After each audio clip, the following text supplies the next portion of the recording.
Assalamualaikum warahmatullahi wabarakatuh. Berjumpa lagi ya dengan saya di channel ini. Nah, pada kesempatan kali ini saya akan memberikan informasi terkait jadwal pencairan bantuan PKH tahap 6 alokasi November dan Desember. Lalu kira-kira kapan dan tanggal berapa cairnya? Maka dari itu simak terus videonya sampai selesai ya, agar supaya tidak menimbulkan gagal paham dalam menyerap informasinya. Nah, terkait jadwal pencairan bantuan PKH tahap 6 di tahun 2024 ini akan kembali dicairkan di bulan Desember tahun 2024. Dan pencairannya itu dirubah menjadi per 2 bulan ya, bukan per triwulan lagi. Jadi yang biasanya anak SD mendapatkan 225.000, sekarang menjadi 150.000 ya. Kemudian untuk komponen anak SMP yang tadinya 375.000, sekarang menjadi Rp250.000. Kemudian untuk komponen anak SMA yang tadinya 500.000, sekarang menjadi Rp333.000.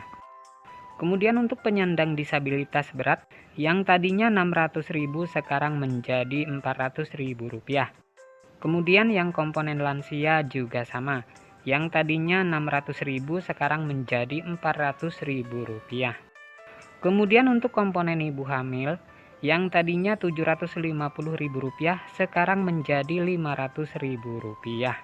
Begitu juga untuk komponen anak balita ya, sama seperti ibu hamil yang tadinya Rp750.000 sekarang cairnya Rp500.000.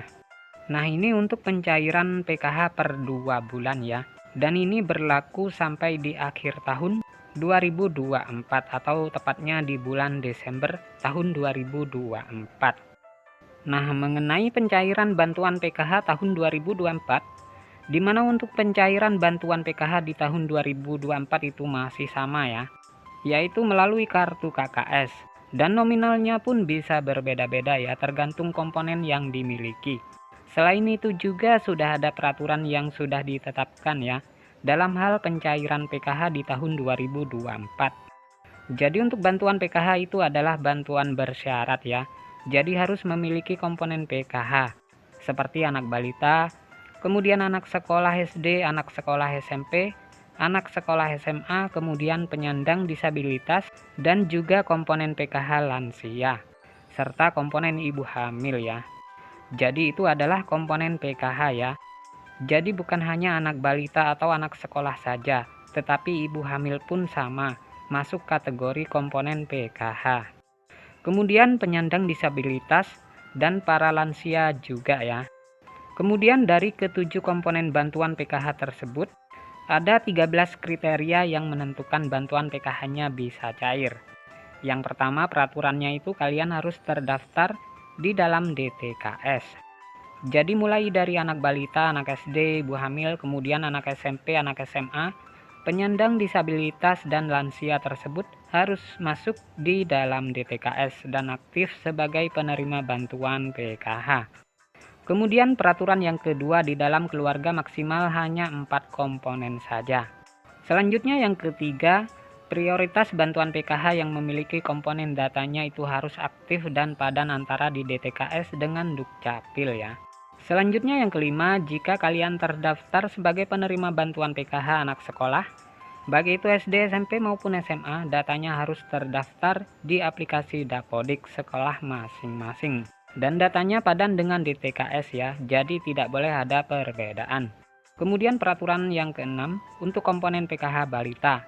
Nah, yang disebut komponen PKH balita itu adalah hingga anak yang kedua saja ya. Kemudian selanjutnya, komponen anak balita umurnya itu adalah sekitar 0 sampai 6 tahun. Kemudian selanjutnya peraturan yang ke-8 yang dianggap komponen disabilitas itu hingga 4 orang saja. Selanjutnya komponen lansia, peraturannya adalah yang dibilang komponen PKH lansia sama ya, seperti penyandang disabilitas, yaitu maksimal 4 orang saja. Selanjutnya peraturan yang ke-12 untuk komponen ibu hamil. Nah, ini yang dianggap atau dibilang komponen PKH ibu hamil adalah hanya sampai kehamilan yang kedua saja.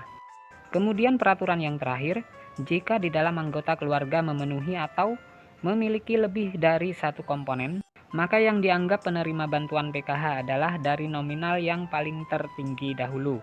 Ya, misalkan ada penyandang disabilitas, kemudian juga memiliki anak normal ya yang bersekolah di jenjang SD.